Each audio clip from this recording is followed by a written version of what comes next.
adventurers, singing the song of adventurers. Up or down, north, south, east or west, an adventurer's life is best. All together now, marching along, we're adventurers, singing the song of adventurers. Directions, up or down, north, south, east or west, an adventurer's life is best. Big finish, an adventurer's life is best.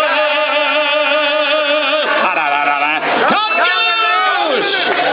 The Star Wars Galactic Star Cruiser was an insanely expensive, multi-day immersive experience, taking guests into an adventure within the Star Wars universe. Unfortunately, the experience was only open between March 2022 and September 2023, proving not to be financially viable.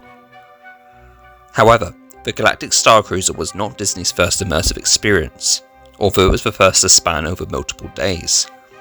Instead, that honour goes to the Adventurers Club at Downtown Disney, now known as Disney Springs. In the 1980s, Michael Eisner greenlit an expansion to the then Walt Disney World Village called Pleasure Island. Pleasure Island was made up of mostly adult restaurants, shops and nightclubs in an attempt to draw on the new nightclub fad sweeping the nation. The backstory of the island claimed that it was the home of Meriwether Adam Pleasure and his family, but after Pleasure went missing on an expedition to the Antarctica, his sons abandoned the island and left it in disrepair. In 1989, Pleasure Island opened, with the old buildings being converted into the new nightclubs and restaurants. The main highlight of Pleasure Island was that every night was New Year's Eve, with fireworks being launched every night for guests.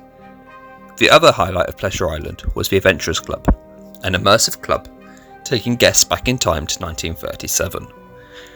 This is the Distory of the Adventurers Club.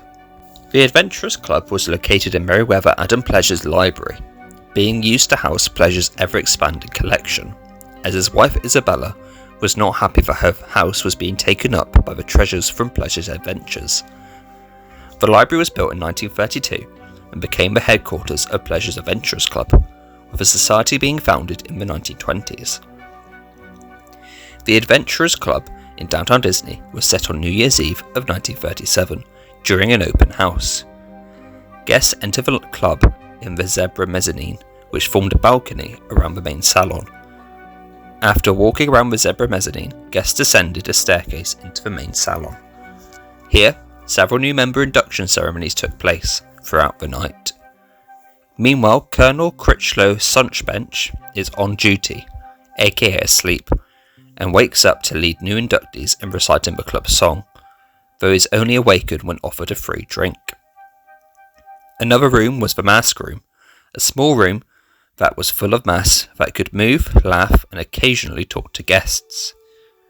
The treasure room was another small room containing Meriwether Pleasure's treasure and a show featuring a genie head.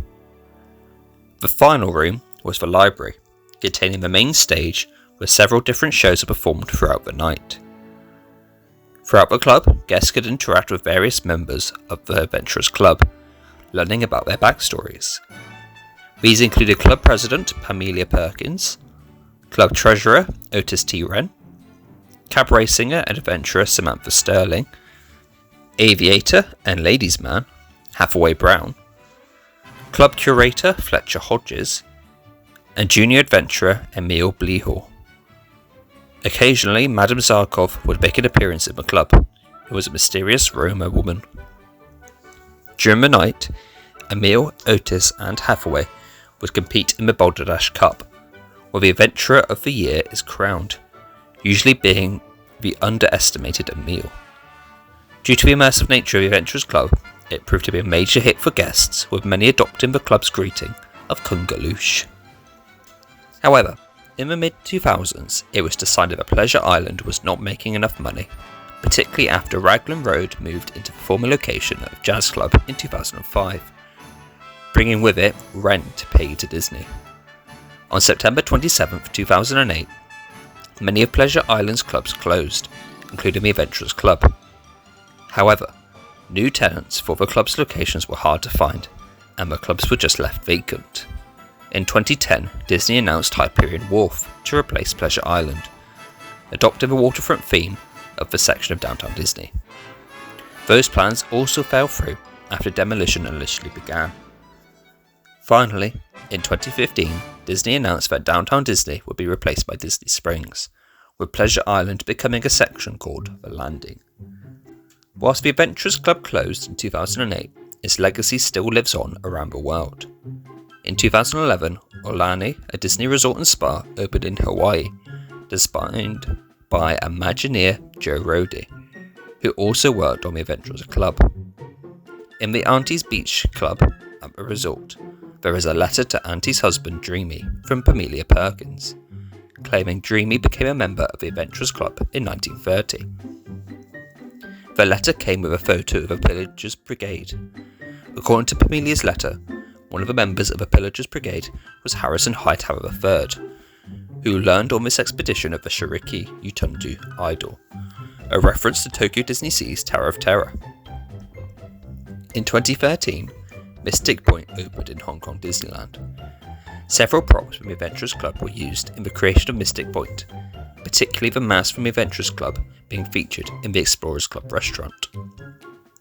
This led to the Society of Explorers and Adventurers, a secret society connecting the Disney parks around the world, to act as a predecessor to the Adventurers Club.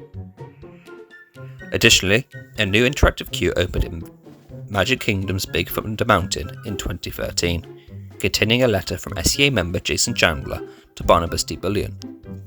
In the letter, Jason mentions that he had consulted with Madame Zarkov about Barnabas' situation. In 2015, Jock Lindsay's Hangar Bar opened in the Landing at Disney Springs. In the Lost and Found area near the restrooms, Samantha Sterling's passport can be found. Also in 2015, Skipper Canteen opened in Magic Kingdom, confirming that Meriwether Adam Pleasure was a member of the SEA. In the secret SEA meeting room, Pleasure's fez can be seen on display. Additionally, several books in the restaurant's library was written by Pleasure, including Global Night Celebrations, American Prosperity Abroad, and Another New Year, the latter being a reference to Pleasure Island having New Year's Eve every day. The Adventurers Club was Disney's first immersive experience and the main attraction of Pleasure Island. Whilst its closure was a disappointment to many guests, many of the props were relocated to other parks around the world, ultimately connecting the Adventurers Club to the Society of Explorers and Adventurers. Whilst we may never have an experience like the Adventurers Club again, at least there is another Society of Adventurers to continue their legacy. Thank you very much for watching. Please like and subscribe, and leave a comment down below on what you want to see next on the Distory channel. Until then, Kungaloosh.